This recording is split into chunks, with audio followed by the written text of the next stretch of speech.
Olá, eu andei bastante ausente da internet, aqui do meu canal, em função de que eu estava tentando, para resolver os problemas que estava dando com os vídeos anteriores, de delay, eu resolvi instalar um outro programa de gravação de vídeo e áudio, que é o OBS,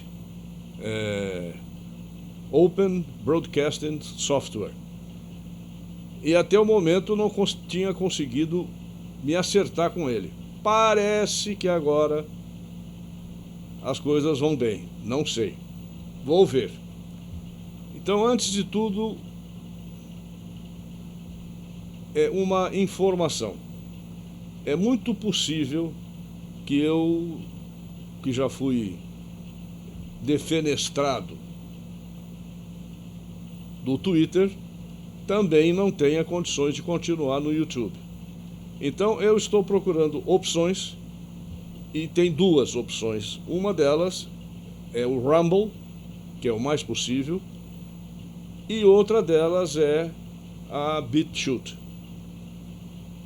A BitChute tem dado problemas nos vídeos da minha amiga Amazing Polly, que no penúltimo vídeo, o último deu para ver todo, mas o penúltimo travou em 22, 23 minutos e não ia adiante. E não consegui ver até o fim. Vou até tentar ver se ela consertou o problema. Esse é um primeiro aviso. E a ideia desse vídeo de hoje seria continuar aquela história que eu vinha contando do Deep State. Sim, vamos ver mais algumas coisas do Deep State, mas atualizando em função do meu canal, porque eu já sei que muitos de vocês já ouviram isso, já viram isso, já leram, mas a posse do novo presidente dos Estados Unidos foi uma vergonha. Foi algo extremamente vergonhoso, compatível com a vergonha do roubo, da corrupção que predominou durante as eleições, tanto a de 3 de novembro quanto a de 5 de janeiro, dos dois senadores pela Geórgia. Novamente roubaram descaradamente, com toda a pompa. E óbvio que Biden já está providenciando destruir, acabar com todas as ordens executivas, tudo que Trump fez em 4 anos. Ele já está conseguindo destruir quase tudo em um dia de trabalho. 15, 16, 17 ordens executivas que exploram a crendice popular, nem tanto popular, mas do coronavírus, do meio ambiente. E já proibiu, aliás, isso é uma boa notícia, não para os pobres coitados ficarem desempregados, mas para os empregados, os trabalhadores que estavam construindo o Keystone, o gasoduto, eu acho que é gasoduto e não oleoduto, ou as duas coisas, que vem do Canadá, Keystone Pipeline. Ele mandou parar. Direto no mesmo momento em que essa ordem executiva foi dada, 1.200 empregos foram perdidos. Apesar de Trump ter reaberto esse trabalho e reempregado mais de 10 ou 20 mil pessoas, esses 1.200 são os que trabalham ali, fora os fornecedores, as empresas, as fábricas que vão ter que fechar, os intermediários, os comerciantes, etc., que vão ter que vão falir, pela ordem desse Joe Biden. Isso que a presidente real ainda não assumiu, hein?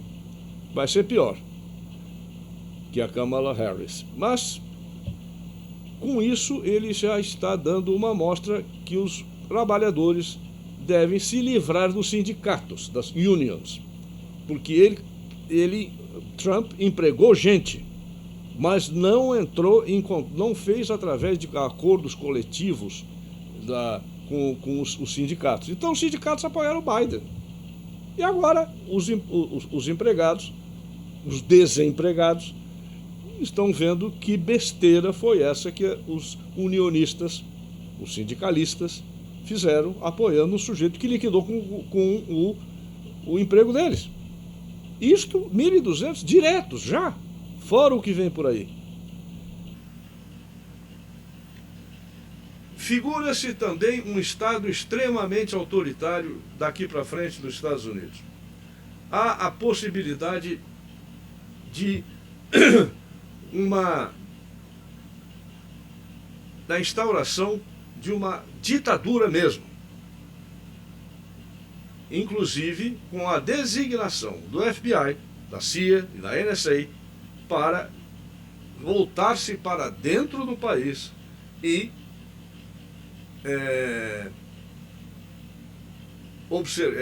investigar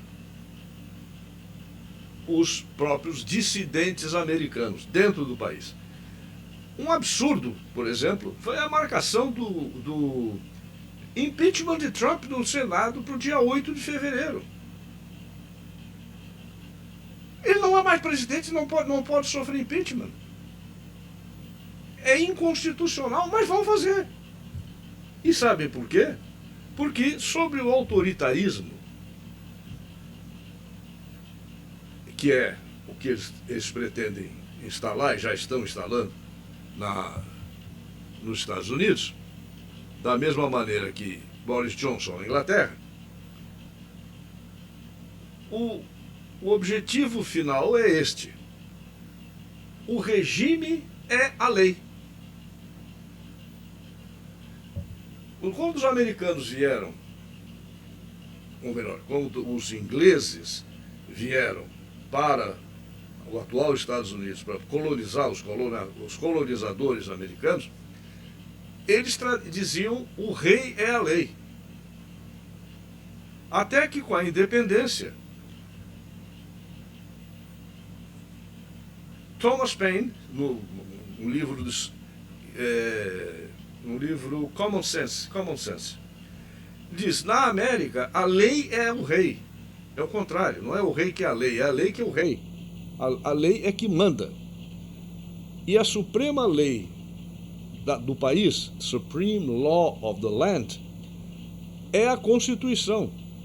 Se ela for ignorada, reina o caos. E é exatamente o que eles querem.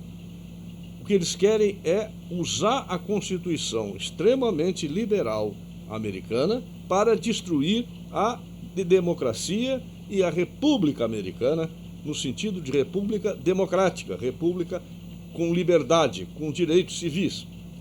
Exatamente o que aconteceu na República de Weimar, que tinha uma das constituições mais liberais que já existiram. Em que é que deu? Na eleição de Adolf Hitler.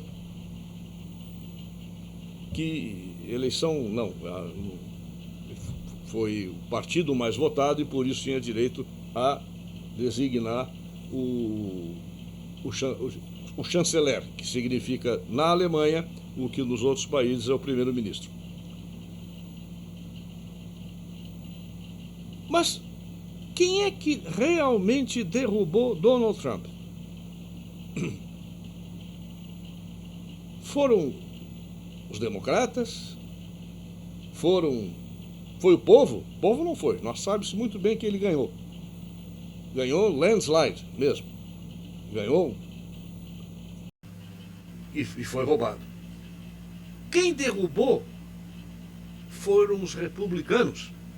O Partido Republicano derrubou o presidente que recebeu votos pelo seu partido republicano.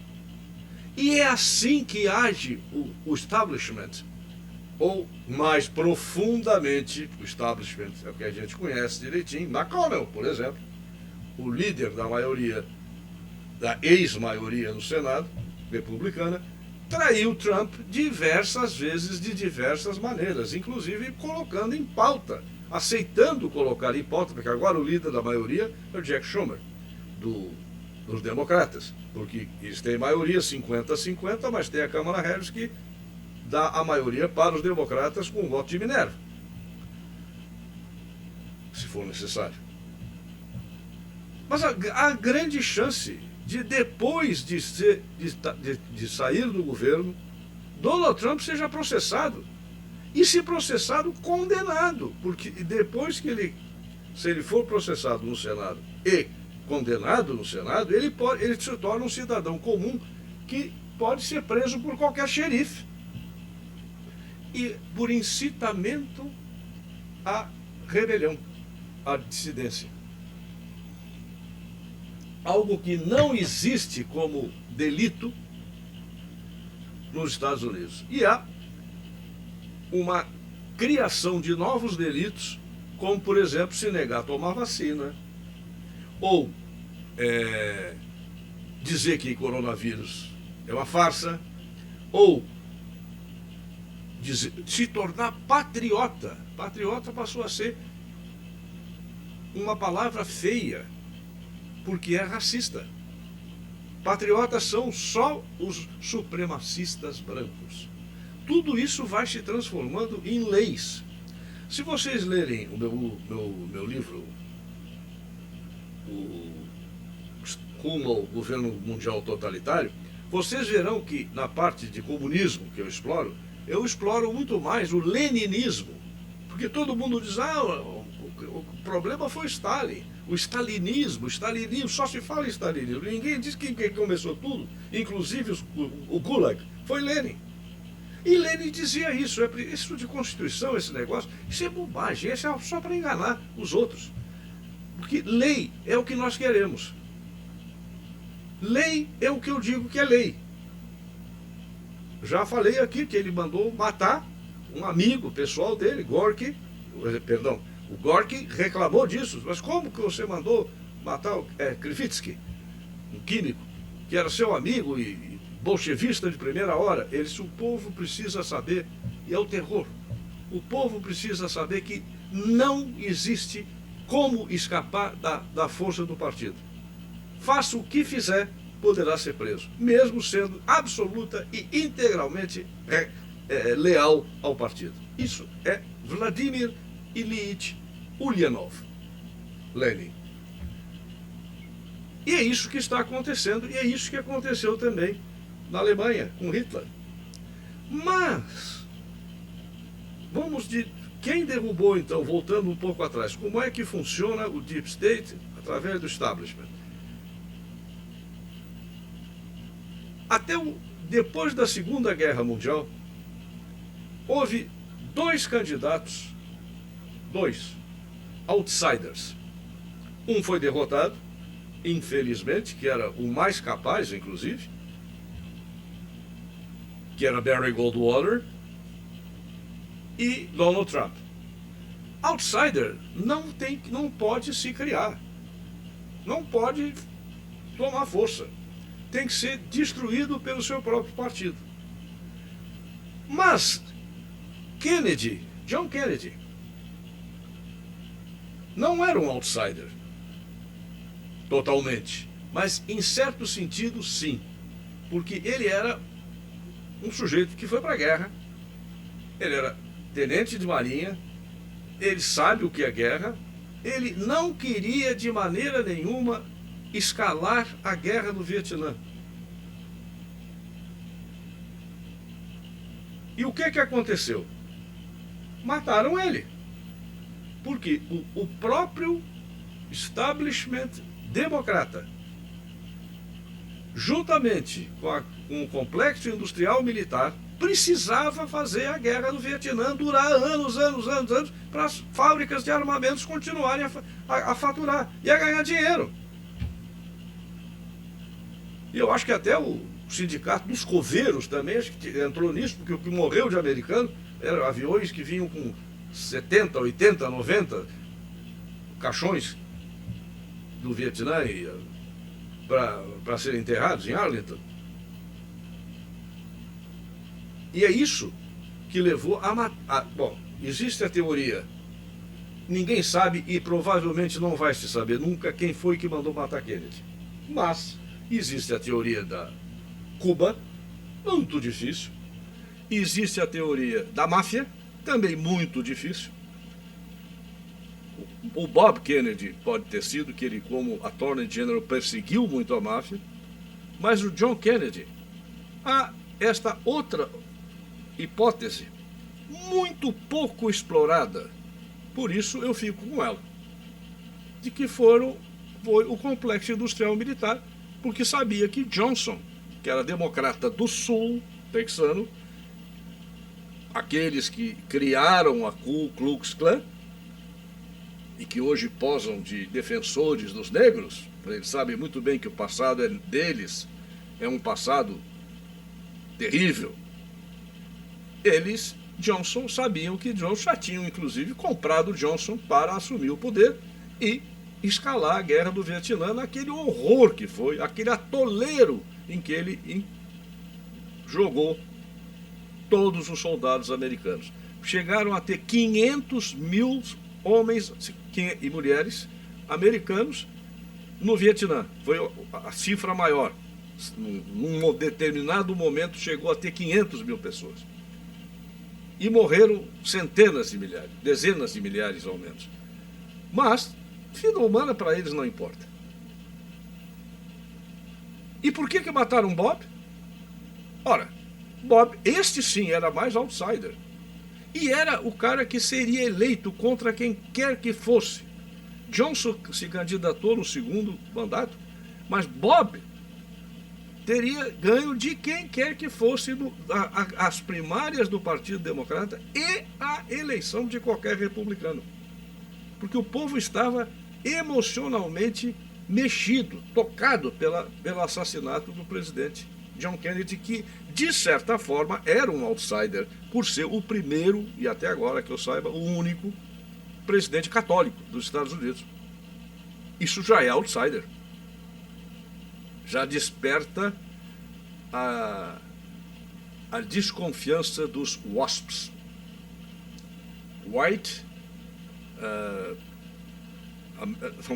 só estou me lembrando do último, do P, Protestants. Esses são os que... Isso faz parte. Quer dizer, os católicos não têm muita chance no establishment.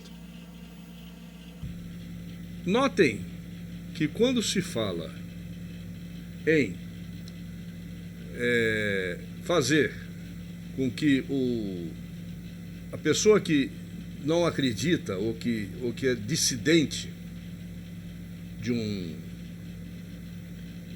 daquilo que o governo quer, que não pode nem falar. Veja, uma coisa, condenar Trump, se ele tivesse pego uma arma e matado deputados e senadores, ou se ele fosse lá invadir, é uma outra coisa. Mas ele apenas disse, vão lá patrioticamente e pacificamente protestem. Já se sabe quem foi que fez aquela balbúrdia. Mas mesmo assim, o fato de vigiar as pessoas para descobrir o que elas dizem ou pensam já é uma violação de um direito fundamental, um direito natural do ser humano, um direito que a Declaração de Independência Americana diz com todas as letras, é um direito dado pelo Criador. Ninguém pode retirá-lo. Por isso foi criado a primeira emenda, que é a liberdade de expressão. Quer dizer, se eu disser que, olha, eu não acredito nessa vacina, eu posso ser preso. Aqui no Brasil também isso vai acontecer e não demora. Pode ter certeza. Ora, isso é o que é? Eu estou dizendo, eu não estou roubando as agulhas e seringas de ninguém, nem estou invadindo hospitais e quebrando coisas. Isso é outra coisa, isso é crime, isso é crime, tem que ser preso, tem que ser processado, etc. Mas uma outra coisa é dizer, eu não acredito em vacina. Ou, eu acho que o Biden é um safado. Isso é direito de expressão. Por isso está na primeira emenda. As duas primeiras emendas americanas, se vocês olharem, a genialidade dessas duas primeiras, são as 10 que constituem o Bill of Rights, mas essas duas primeiras, elas são de uma genialidade espantosa, porque a primeira defende os direitos fundamentais do ser humano, que são direitos naturais, já está dito isso na Declaração de Independência. Direitos de expressão, direito de o governo não fará lei que impeça as pessoas de se expressarem, que impeça a imprensa de se manifestar do jeito que bem entender, de criticar o governo, o direito de pacificamente apresentar petições, peticionar ao governo, etc. E a liberdade religiosa. São as liberdades fundamentais que, sem elas, acaba tudo. E por que eu falei na segunda? Porque a segunda emenda é que diz que todos podem comprar, ter, portar e utilizar armas, que é a que dá o respaldo à primeira emenda. Porque um sujeito é armado, você não vai estabelecer uma escravidão totalitária. É difícil, está se transformando nesse sentido. Mas eu creio que haverá uma revolta muito grande, já está havendo por parte do Texas. E de outros estados que são estados também que têm tradição, como o Tennessee, por exemplo, cujo nome no cognome The Voluntary State, o estado voluntário, dos voluntários, que sempre apresenta a maior quantidade de voluntários para qualquer coisa que exista, qualquer guerra, ou seja civil, seja guerra fora. O estado do Tennessee é um estado que inclusive gerou Sam Houston. Sam Houston foi para lutar pela liberdade do Texas depois de ser senador pelo Tennessee, durante 2 ou 3 legislaturas. Ele só vou lá brigar por eles. Tennessee tem essa característica, além da característica principal, que é o reino da country music, que, aliás, eu gosto muito. Por isso fui lá a Nashville para isso. Então, notem a coordenação dessas duas primeiras emendas. Uma defende os direitos naturais e a outra dá aos portadores dos direitos naturais a possibilidade de impor ao governo aqueles direitos que a primeira emenda dá. Impor. Não é dizer, vamos pedir que você nos garanta os direitos naturais, que direitos naturais ninguém deve garantir. Eles estão garantidos pela genética, vamos dizer, estão garantidos por Deus. São direitos considerados direitos de homens livres.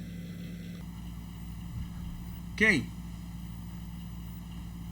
está interessado em acabar com essas liberdades, com esses direitos fundamentais do ser humano? Podemos falar claramente assim, é o Deep State, é o Establishment. Então vamos falar um pouquinho mais sobre o Establishment mundial. Já falamos muito sobre os Estados Unidos, já falamos demais sobre o Establishment democrata, o Establishment republicano. Vamos falar do Establishment mundial, que inclui mais 2 aspectos eu vou abordar nesse vídeo e em outros abordarei outros mais. Mas 2 principais são as casas reais europeias, principalmente a Casa Real britânica, mas também as casas reais holandesa, dinamarquesa, belga principalmente, todos eles estão interessadíssimos em liquidar com uma coisa: a República Constitucional. É insuportável para aqueles que se julgam superiores e que querem e que se acham no direito de serem acima dos comuns mortais.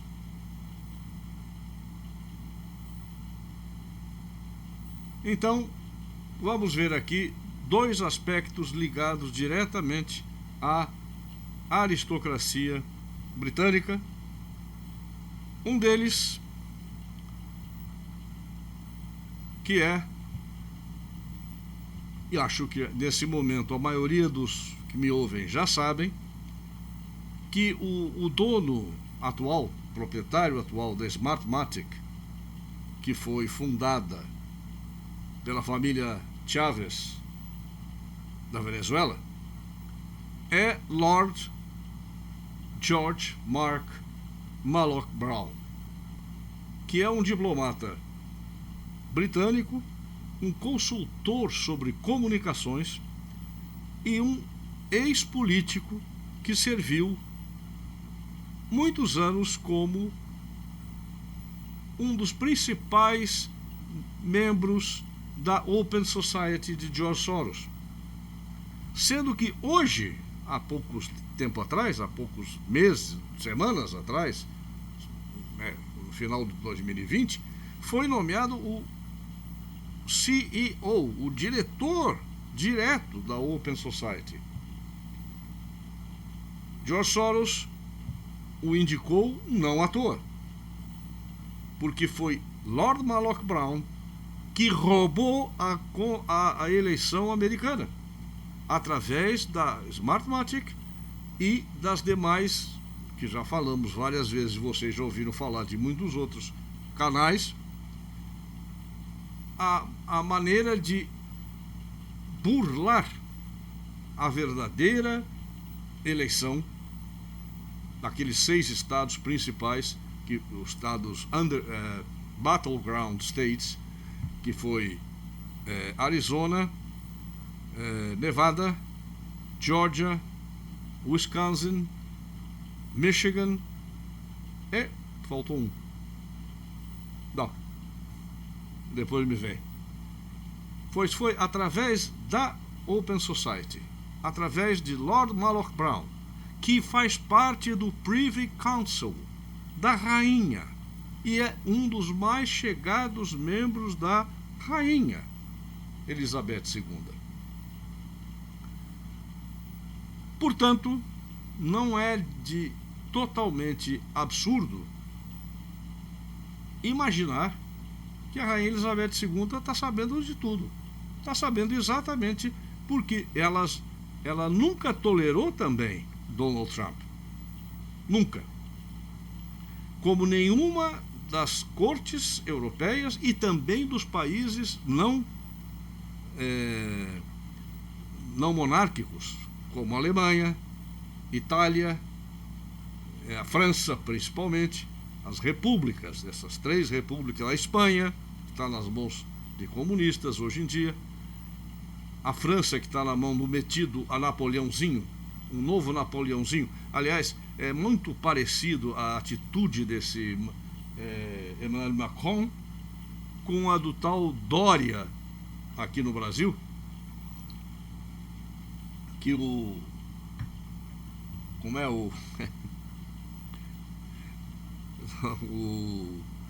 não me lembro o nome dele agora, mas que ele sempre se refere assim, aquele baixinho. Ele me entrevistou, bom entrevistador, mas eu esqueci o nome dele agora, não importa. Mas todo mundo conhece. Ele tem um canal enormemente frequentado.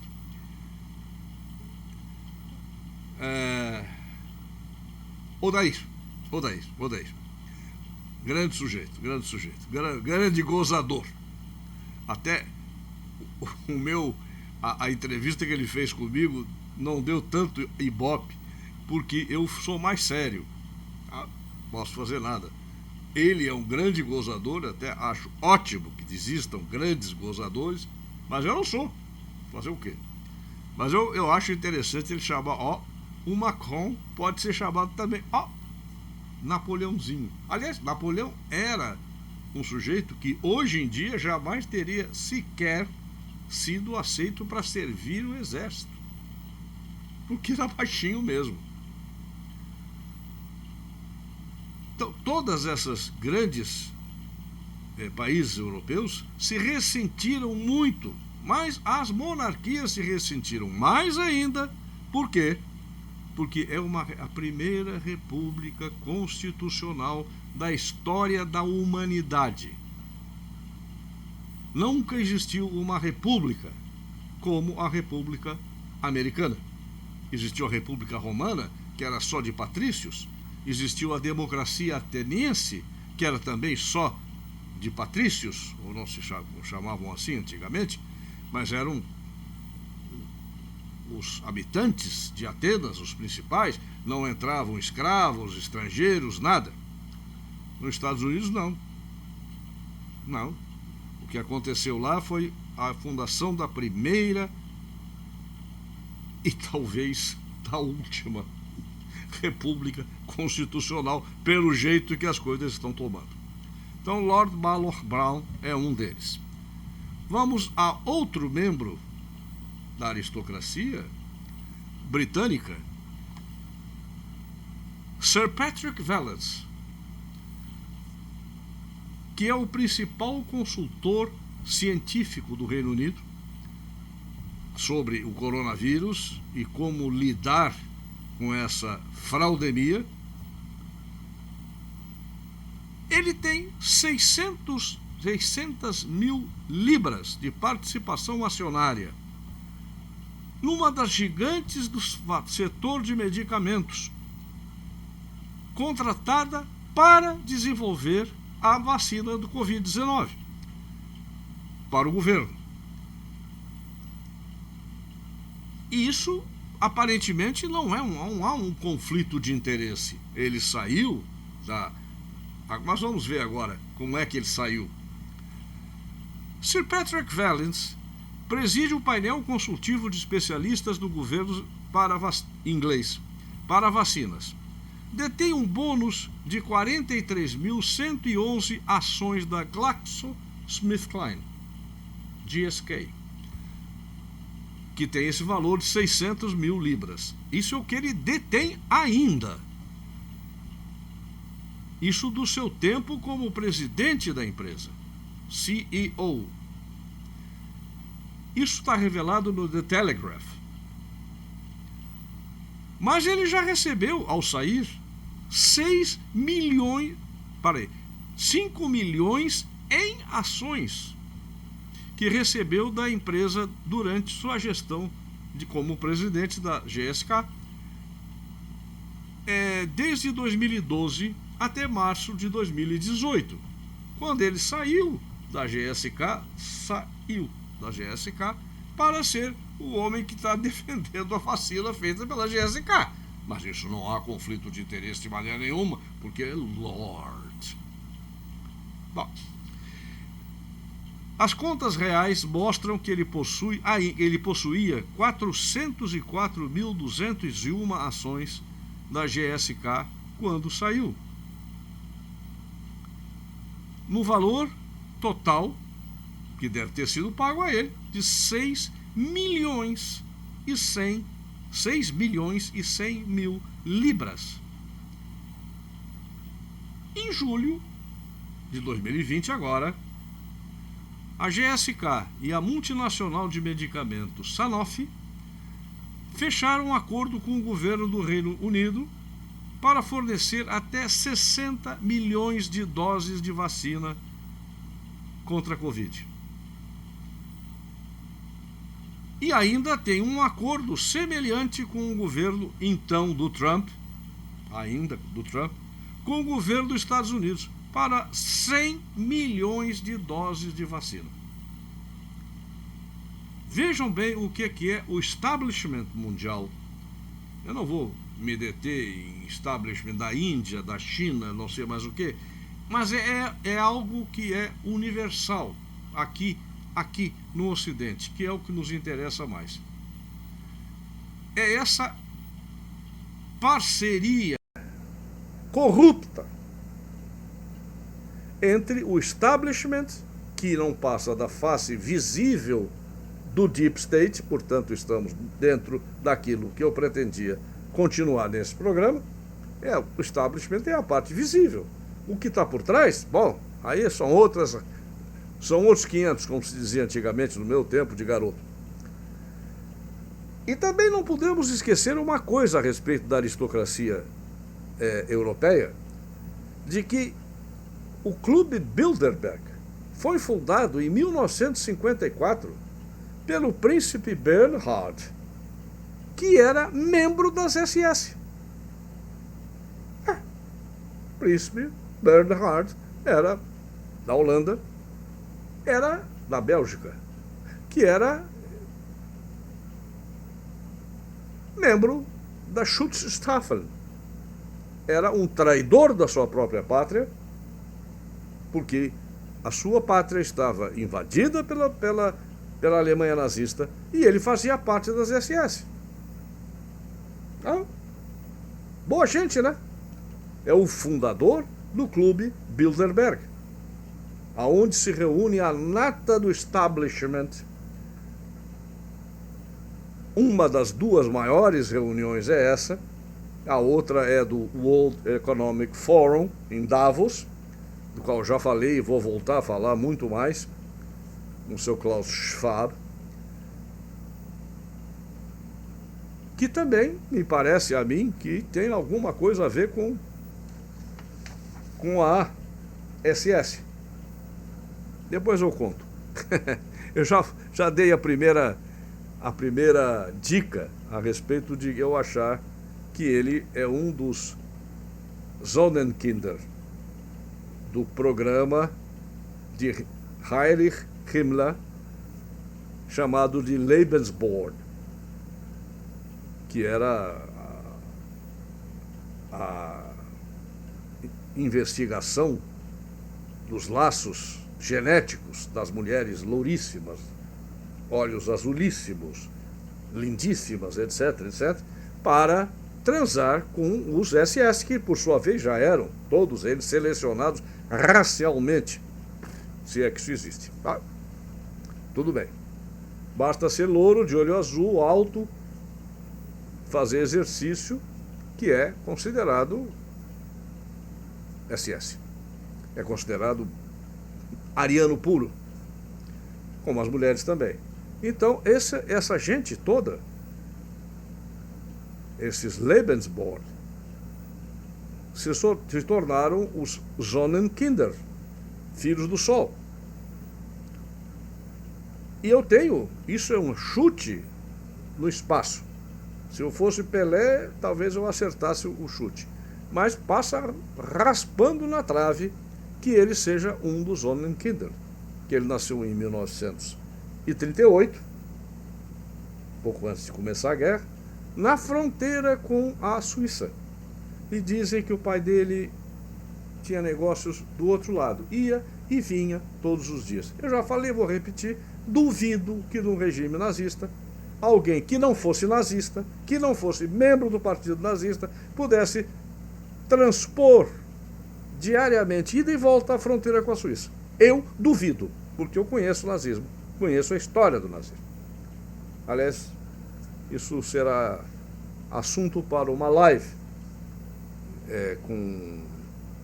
para duas, uma com a Bruna Torlai, talvez na próxima semana, na outra, primeira semana de fevereiro, e depois um curso com a Fabiana Barroso.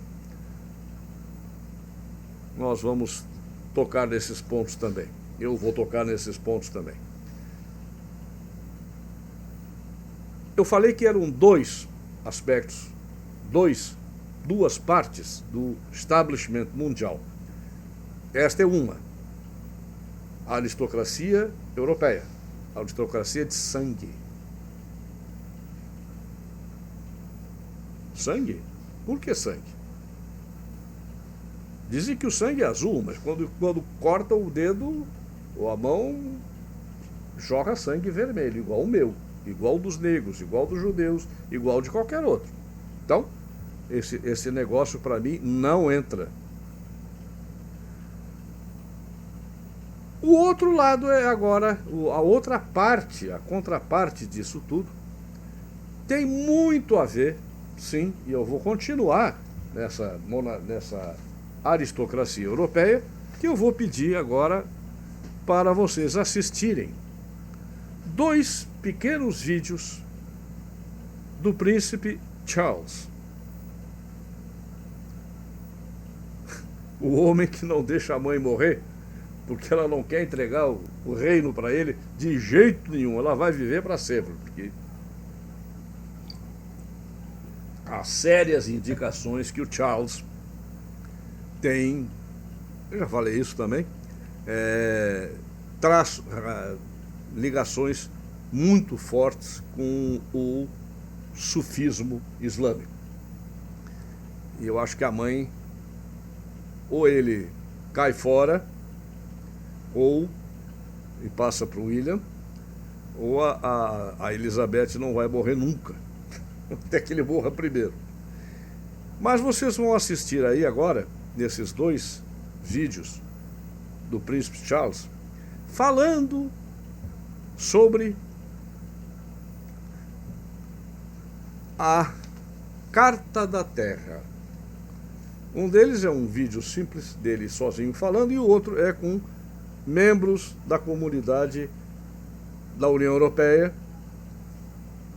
E vocês vão ver esses 2 vídeos, o que está para vir por aí.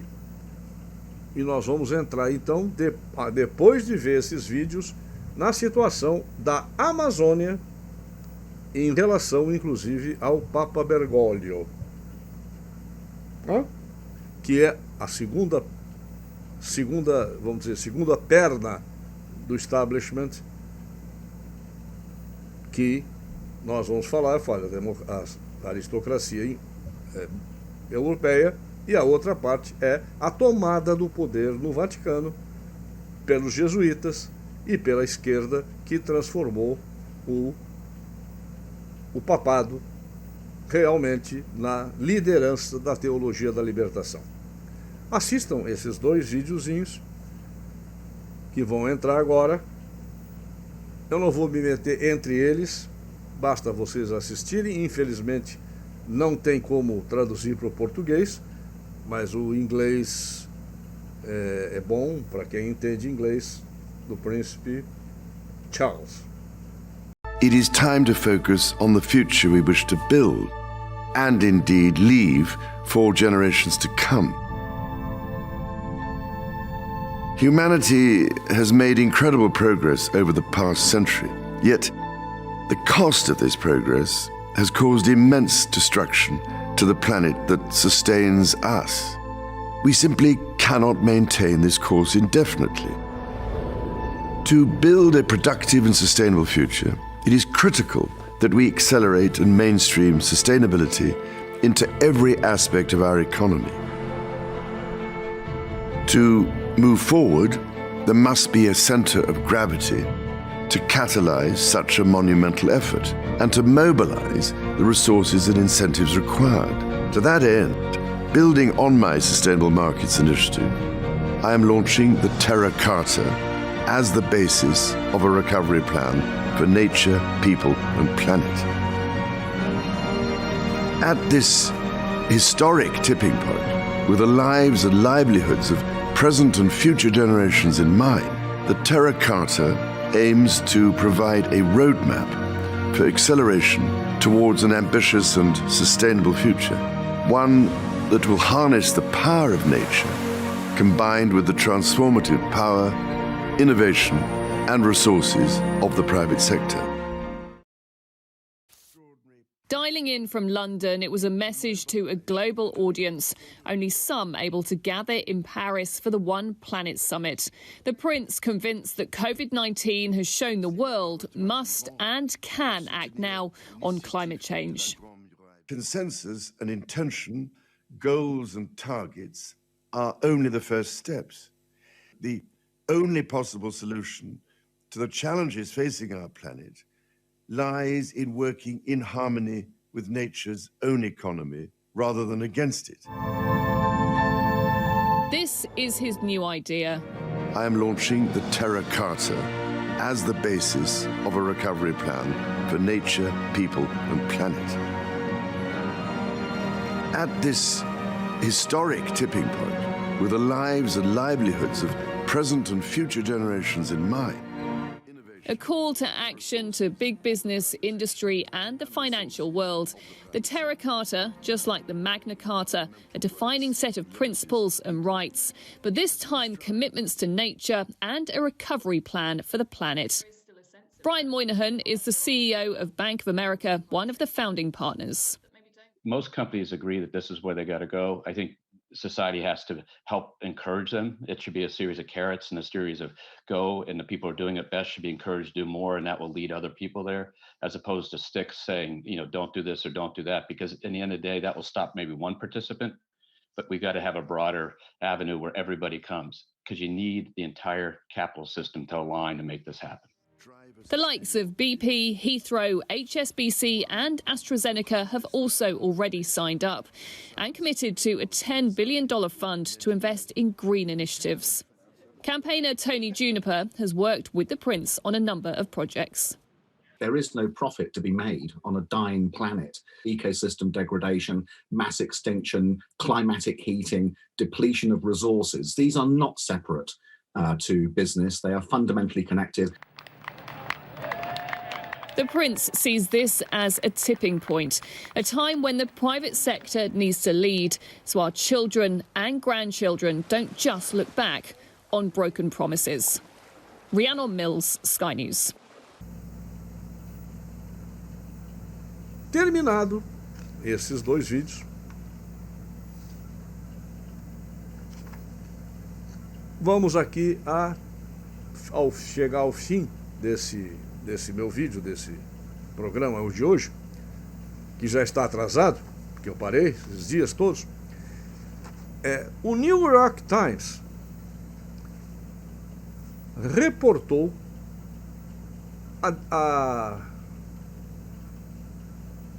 a declaração do Papa que todos temos uma obrigação ética de tomar a vacina da Covid.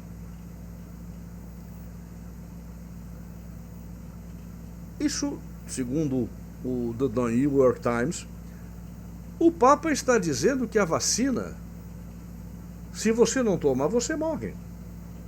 E que é uma parte da estratégia usada pelos líderes de que o povo tem que usar vacina de qualquer maneira. Aí eu pergunto a vocês o seguinte: quando um Papa, que deveria ser o chefe da Igreja Católica, o chefe do cristianismo, a parte principal, mais forte do cristianismo, que é a Igreja Católica, diz que a salvação está numa vacina e não que a salvação está em Jesus Cristo, o que é que nós estamos ouvindo aqui? Que o materialismo ateísta tomou conta do Vaticano através do Papa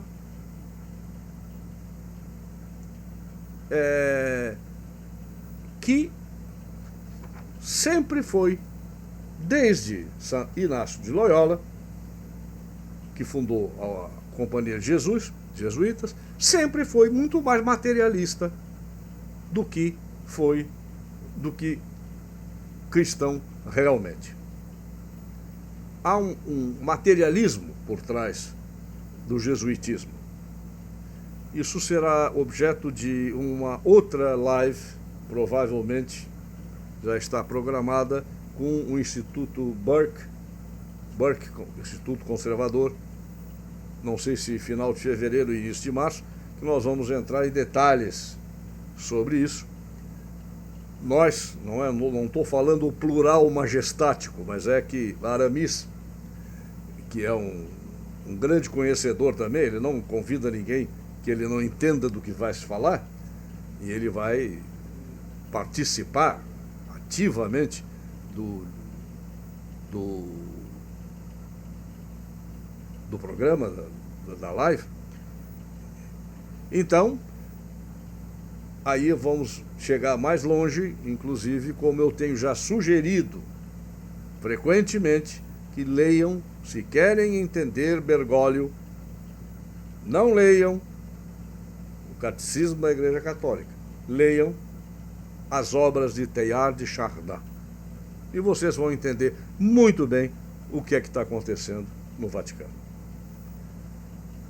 Aqui eu tenho do professor Renato Cristin, que é quem sugeriu, eu já falei isso no vídeo anterior, um julgamento de Nuremberg, ele, junto com Vladimir Bukovsky, que faleceu nesse meio tempo, um julgamento de Nuremberg sobre os crimes comunistas, os países comunistas, e que eu estou apoiando plenamente, está lá no meu site, estou mais ou menos assim, fui o primeiro a mexer nisso aqui no Brasil, e colocar em pauta. Renato Cristin diz o seguinte, e é isso, nós vamos entrar exatamente no mesmo problema do Príncipe Charles e do Papa Bergoglio. Amazônia. Este é o maior risco que o nosso país, saindo agora dessas elucubrações internacionais, de establishment internacional, mas que é um dos maiores riscos que o nosso país está enfrentando, que é a internacionalização da Amazônia. Príncipe Charles, todas, a aristocracia europeia, Partido Democrata americano, todo, Biden já avisou que vai dar 20 bilhões de dólares, mas a Amazônia é nossa, a Amazônia pertence ao mundo, além do que nós estamos vendo aí as enormes tentativas de acabar com o governo Bolsonaro de uma forma abjeta mesmo, nojenta, que, como eu já disse, não é o último, é o único, a única possibilidade de um governo razoavelmente conservador no Brasil, que não consegue presidir o país porque o legislativo e o judiciário e o establishment internacional não lhe permite fazer o que ele sempre quis fazer. Mas Renato Cristin diz então o seguinte: a Amazônia está hoje no centro de uma campanha múltipla. Esse artigo foi traduzido por mim, está no meu site, heitordepaula.online. Uma campanha múltipla, não só política e econômica, mas também espiritual e religiosa. De fato, esse artigo é de 2019. O Sínodo para a Amazônia aconteceu, de 6 a 27 de outubro próximo, pretendido pelo Papa Bergoglio. Ele chama assim, eu também chamo. Francisco, acho que é uma ofensa ao São Francisco de Assis.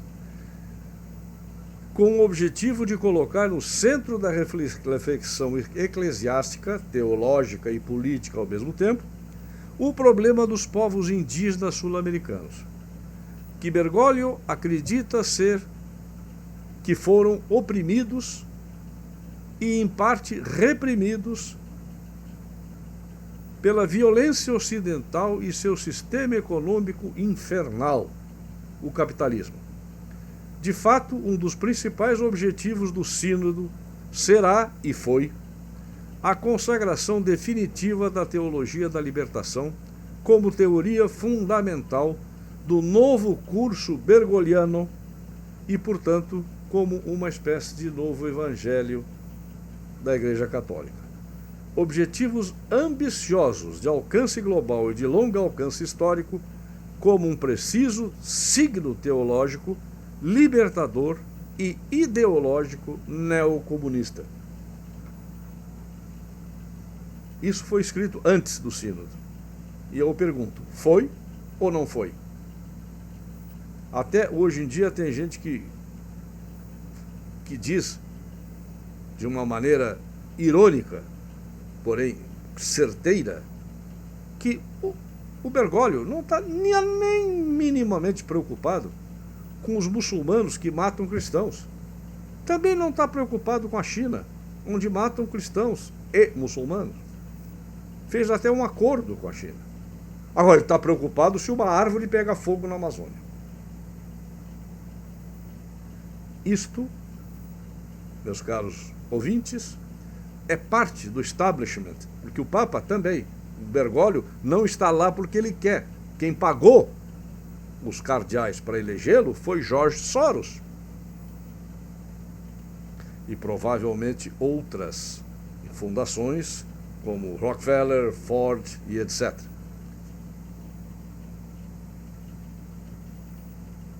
Eu vou ficando por aqui hoje. Vamos ver se esse programa com um novo, esse vídeo com um novo programa OBS que eu baixei há pouco e consegui depois de 10 dias, acho que consegui me familiarizar com a fazê-lo funcionar. Eu vou ficando por aqui, agradecendo, como sempre, a audiência e a paciência. Até o próximo.